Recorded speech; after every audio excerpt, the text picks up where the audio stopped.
morning. This is Scott Willard, and I want to thank you for joining me on the podcast, Congruence, where faith and business come together. Just a quick shout out for Lead Well Pacific, my coaching program. We do what we do for reasons, and I went into coaching because of the fact that it was pivotal in my life change and transformation, personally and professionally. And as a result of that, I felt like it was something that I wanted to make available to other people. And so Lead Well really is about helping people that aspire to be more, people that aspire to make change in their lives, to have transformation. But for one reason or another, just don't feel like they can walk that journey and get the results that they're looking for. So if that's something that would be of interest to you, then I would encourage you to follow the links on the podcasts that are being shown. Those of you that listen to the podcasts, I'll just let you know that you can reach me at scott@leadwellpacific.com. And you can send me an email, and I'd be happy to talk to you about the services I provide and see if that would be a good fit for you. I am joined by a great guy today. Gregg is a gentleman that I observed from afar for a bit, and then I had an opportunity to kind of put out to a community that I was doing a podcast and gave an open invitation, and Gregg's like, sign me up.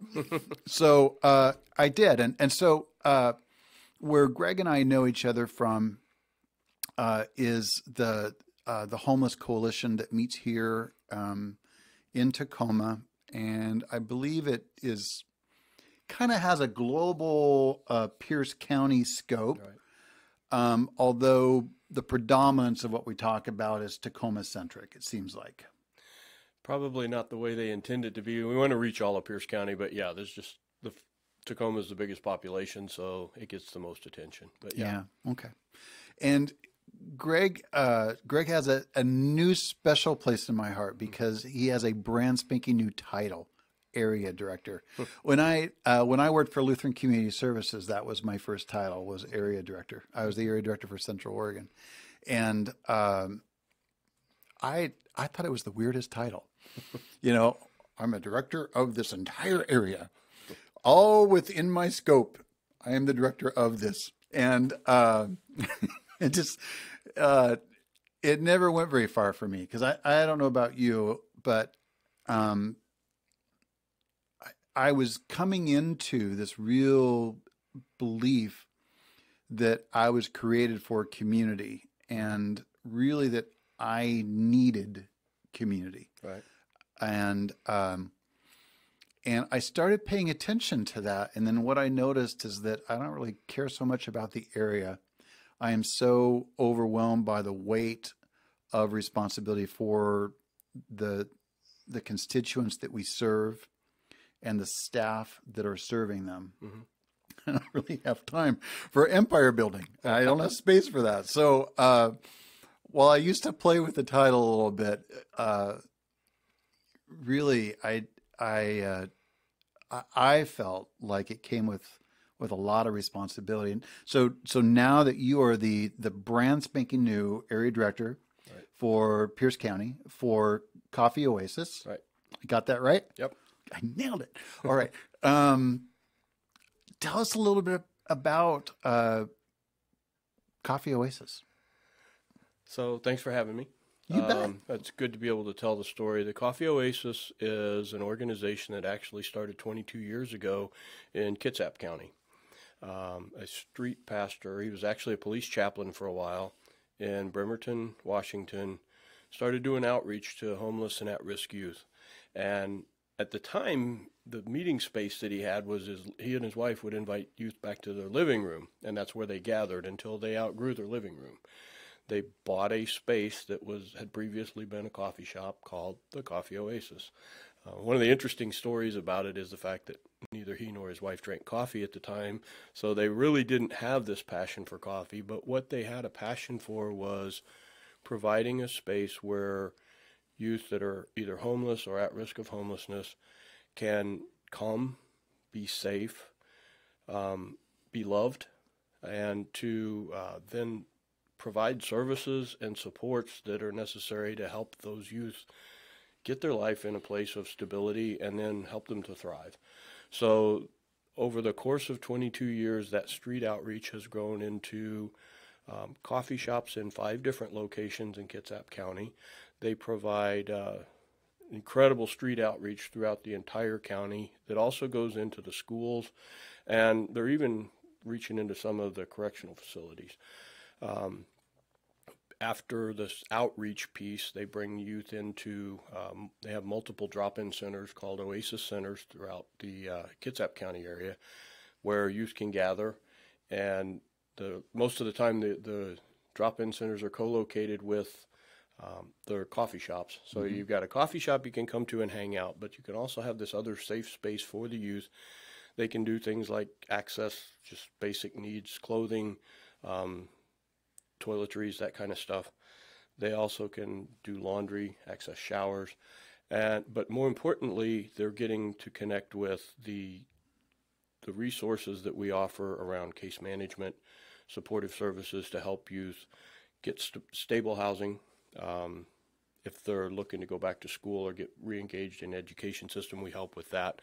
We help the youth develop a plan for their economic well-being to help them figure out how they're going to get a job, train them in job skills, those type of things. And then we've got mental health professionals, we've got substance abuse professionals, so we can help them with whatever barriers that they're experiencing, whatever things that have caused them to have some setbacks in life, get them on the right track, and help set them into success for life. And so I'm probably, there's a whole program of services we provide. One of the things that we do in Kitsap, and now we are doing in Pierce County, is we actually operate homeless shelters. So we provide housing for different categories of youth, depending on which shelter it is, that are licensed by the state and can provide a safe place for them to come and get off the streets. So that was the 22 years in Kitsap that got us started. About 2 years ago, some community members here in Tacoma recognized that there was an incredibly large unmet need for youth in Pierce County. Mm-hmm. And it started really with a concern around shelter. There are other organizations that serve our youth in Pierce County and that address some of the other programs I described, but there was no place that could provide shelter for, and this is a really weird needle to thread, but underage youth, so 13 to 17-year-olds who are not in the foster care system or under some sort of custody of the state. Right. So these community members said, "Hey, we want to change that. There shouldn't be a situation where youth under 17 are finding themselves on the street and unsheltered overnight." So they heard about Coffee Oasis. They did a lot of research. They invited Coffee Oasis to come to Pierce County. So over the course of the last 2 years, the organization in Kitsap has been working to bring the programs and the services here. We opened our first our first shelter on August of 2019, and we operate a 6-bed, 13 to 17-year-old youth shelter, state licensed, and then we also operate a drop-in center out of that facility that opened in October. So in 6 months, we went from a dream to we're actually serving the youth here in Pierce County. And as the organization has grown here on this side of the bridge, we needed to have somebody that had the kind of coordinated all. The executive director lives in Bremerton. It's kind of large for him to try to keep his hands on everything and keep things focusing. So that's where my position came about. I'm here. It's great. I am really thankful that you're there. We talked just before we went on air about some of the folks that we know, and I kind of dropped a name on you and tied that to the fact that was my first role as a youth pastor. And I have always been engaged with youth in ministry. Mm-hmm. That's been like kind of a cornerstone of my career, either as a youth pastor or even as a senior pastor. Mm-hmm. Uh, what I saw in the need for the small community that I was serving in was middle school age kids Mm-hmm. didn't have any place. We had a really robust young life program for teenagers. We had two churches that were substantial enough to have what you and I would really refer to as a youth program. Right. But really, this gap for middle schoolers, Mm-hmm. and they are the weirdest species on the planet, and somehow I gel really well with them. I'm not sure what that says about me. To say, there might be something there. That, Yeah, I'm not going to even try to deny that. I have fun with them and accept them for their weirdness, and that tweenness, right? They're still kids Mm-hmm. that want to be adults, and yet they know they're not. Mm-hmm. So they can get away with being kids. It's, Okay. they're not stupid. They get it. Yeah. Whereas as they get older, it's like, I think they sort of forgot that they can't quite get away with it anymore. But I really loved working with young people and had a heart for young people. When I first moved to Tacoma, I lived on the waterfront, and was sort of blown away by all of the youth. Yeah. And they were like stereotypical, right? They got a backpack, they got a skateboard, and they got a tribe. Mm-hmm. They don't travel by themselves. No. They're always in a group. And they hung out on the waterfront. Yeah. And I was kind of surprised. Well, they hang out on the waterfront and they hang out on Pacific. And I was kind of surprised. Not long ago, I was mentioning to someone involved in homeless work here in our community about, all of the youth. And they're like, we really don't have a significant issue with youth. And I'm like, okay, with the level of energy that they said this, I am not going to go there with them, because it's like arguing with a fence post, because they had already convinced themselves that they knew that there was not. That's Despite the fact that I lived with these people. Yeah. I mean, I saw them virtually every day. I those apartments on the waterfront. I had this great big old bloodhound living in, a 750-foot apartment. We had to walk a lot. Yeah. So I knew those kids. Yeah. So it's like, don't tell me that they're not there. I know that they're there. And who's working with them. And so it was really refreshing to hear you talk about taking on that role with Coffee Oasis. Yeah. In this individual's defense, they're not accurate, but it's easy to get deceived if you're not in the community or in the places where they are, because the reality is they're really good at hiding. Yeah. But some of the stats, so the State Department of Education gathers data through all of the school systems. And for Pierce County, the school systems that make up Pierce County, there are 5,000, over 5,000, it's 5,200 something in the 2018 data, 5,200 youth who are homeless in Pierce County, Wow. attending schools. Of that 5,200, one of the subsets that they track is there are over 700 who are unaccompanied youth. Okay. So some of those, that would mean the bulk of that 5,200 are homeless with family members. But there are 700 youth in our school systems in Pierce County who are not with a parent or a guardian. So the reality is, unlike some of the other unsheltered homeless adults, which we see manifested around our streets, the youth are really good at staying unseen because they're incredibly vulnerable. So they're good at hiding. They do stick together. And so we just did the point in time count 2 weeks ago. where Right. we go out and try to count every homeless person in one 24-hour period to try to get a good understanding of the predominance of homelessness in the county. And the team I was working with, we had a specific focus on trying to identify and count youth. And the reality is it's not easy. They're not typically on streets in the places where you see adults, but they're definitely there, and Yeah. there is a huge need. Yeah. Wow. Well, I'm glad you guys are here. And um, I know that you guys are looking at the potential of expanding to have a site that allows for a coffee shop as well as a service center and shelter.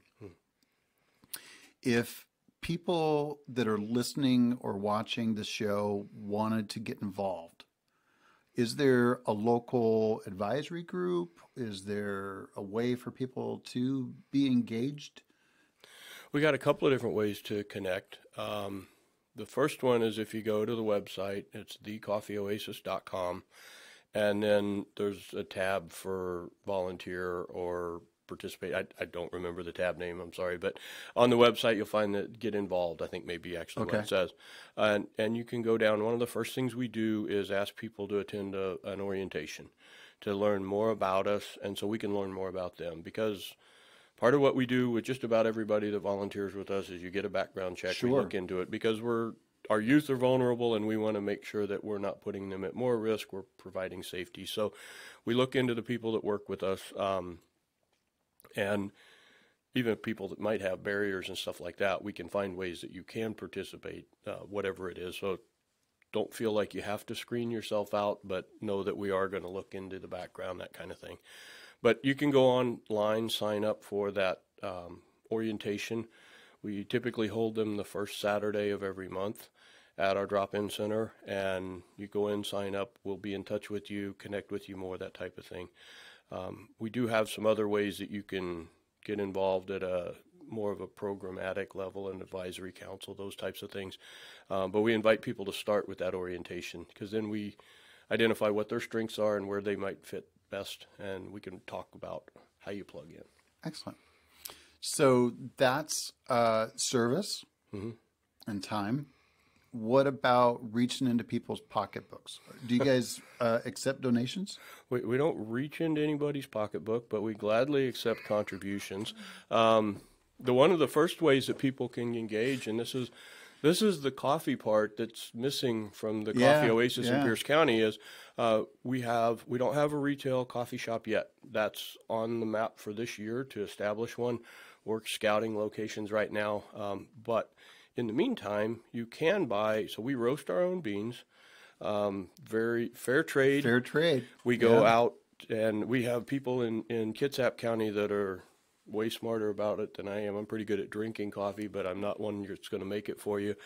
But anyway, we roast beans. We have a subscription system. You can go online on that same website, go to the coffee tab. You can order a bag for yourself, or you can sign up to where you get a subscription and it's shipped to you on a regular basis to keep you in need.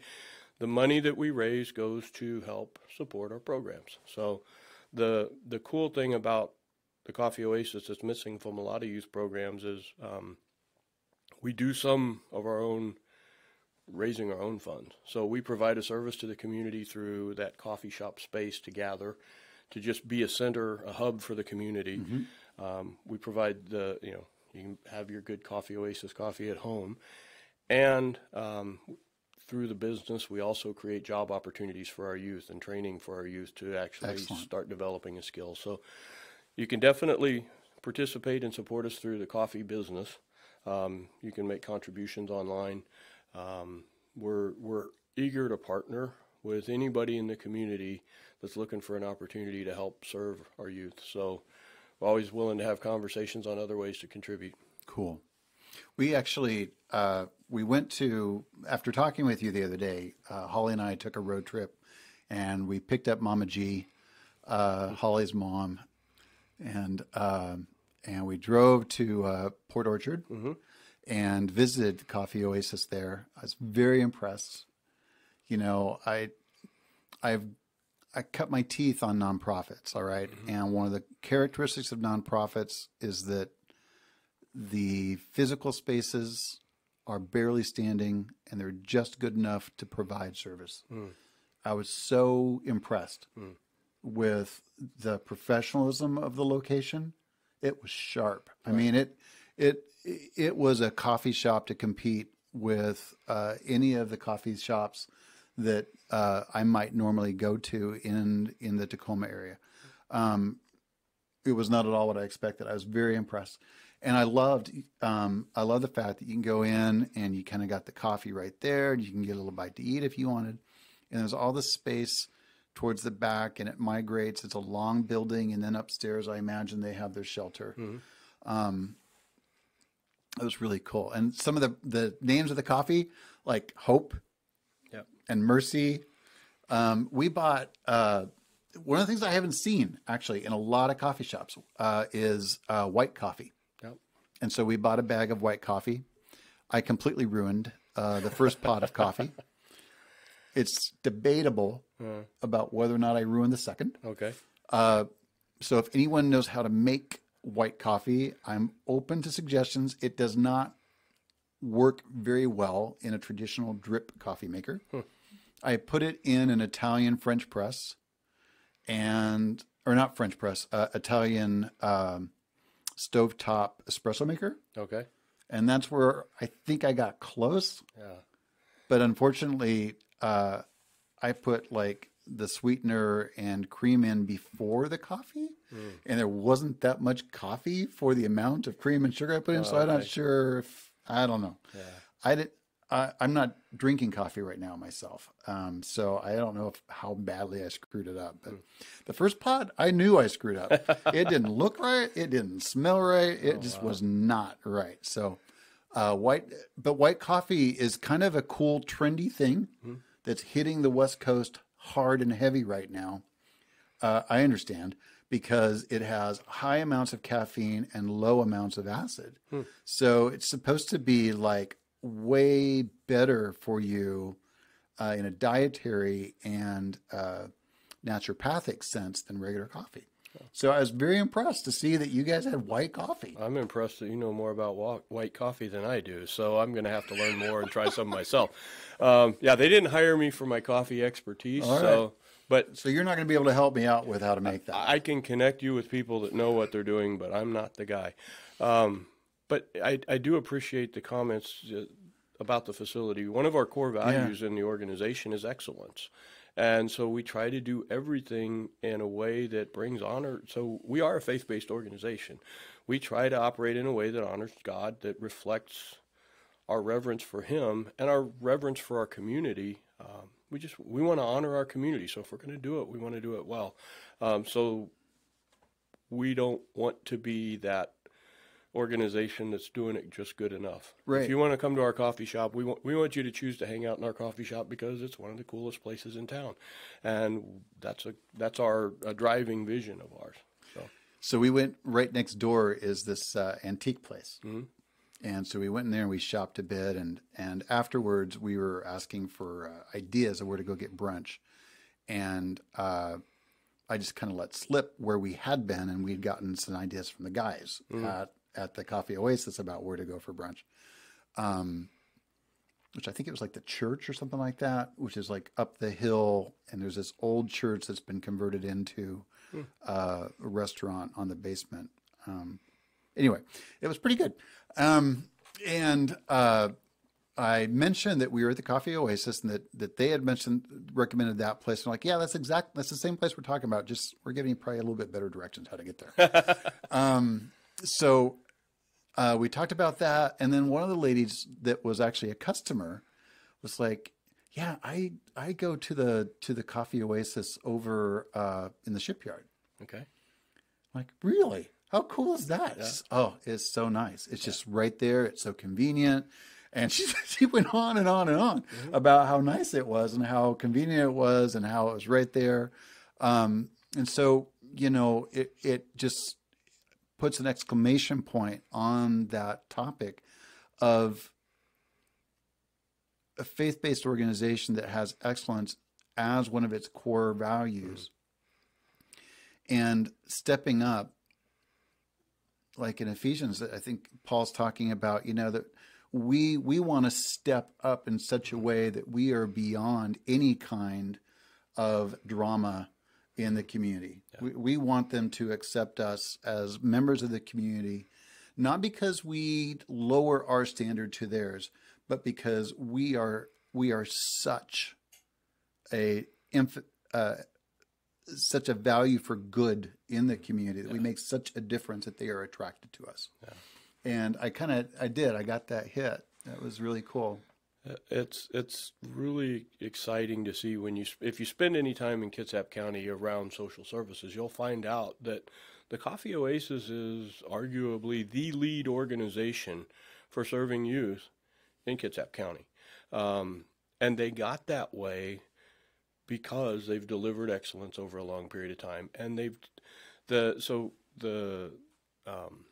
mission statement for Coffee Oasis is changing the world for homeless and at-risk youth. And somebody turned a phrase really well, because it's changing that youth's experience. It's changing their circumstance, but it's also changing the world around them. Yeah. We talk a lot about the fact that we're a faith-based organization because we believe that Jesus is who we follow, and he's called us to love like he loved. So we have no requirements for who we serve. We have no expectations that anybody is going to do anything other than experience our love. Yeah. So it's been this idea of presenting excellence, just loving people. And again, you look at the history of the church, particularly in the Roman Empire, they didn't have power, they didn't have influence, they had nothing, but they transformed that culture by how they loved others. Yeah. And that's really what underpins what we do. And I think that's what sets us apart. And this is in no way denigrating any other organization. But there is a love that underpins what we do that's supernatural, and it's core to who we are. And that drives everything that we do. It drives how we treat our youth. It drives the fact that we invite them to experience love. And with that love comes hope. And that hope and that love can change their lives. So that's really what we're doing. Again, we don't proselytize, we don't preach, we don't do anything with the youth other than love them. And we see lives changed. It's changed a lot of lives in Kitsap, and we're going to change a lot of lives in Pierce. That is so cool. That is so cool. Thank you. Yeah, thank you. Thank you for coming on the show and sharing this message. Thank you for standing in the gap and being a resource to our kids. I caught that. There's a handful of these kids that don't have homes. Mm-hmm. The bulk of them have family. Mm-hmm. But for one reason or another, that's not a safe space to be. Mm-hmm. So being Christ's hands extended, and filling that gap, being safe, and being a healthy adult role model is huge. So thank you for filling that gap, and thank you for being here. I'm really excited about this new role that you've got. Thank you. You've only been in this role for like 2 months. Right. Yeah. So brand spanking new, and I'm excited to hear about new stuff that's going on. I don't know, what kind of a timeline should I set for you coming back on the show and celebrating the new coffee house? There's already enough pressure on me for that, so I'm not going to commit to a deadline on your show. Oh, man. My goal is that we will be operational by the end of the year. All right. We're still trying to find the real estate, but I want to say I appreciate the thank you, but it's my team that deserves the credit. Yeah. They're the ones that serve the youth. My job is to serve them, to equip them, to help build the infrastructure around them. But I've got an amazing group of people that work with us that do the loving of the youth. If it was dependent on me, I probably wouldn't get as far. Not that I don't love them, but I don't demonstrate it as well. I didn't actually do the youth pastor thing, so I'm a little awkward around them. So we let the experts love them, and then I take care of spreadsheets and stuff like that to make their job easy. So. All right. Fair enough. Well, thank you for coming on the show. Thanks for having me. Yeah, this has been awesome. Yeah. And thank you, our guests, for watching the show, listening to the show, and we look forward to hearing from you and look forward to being right back here next week. Have a good week. Bye now.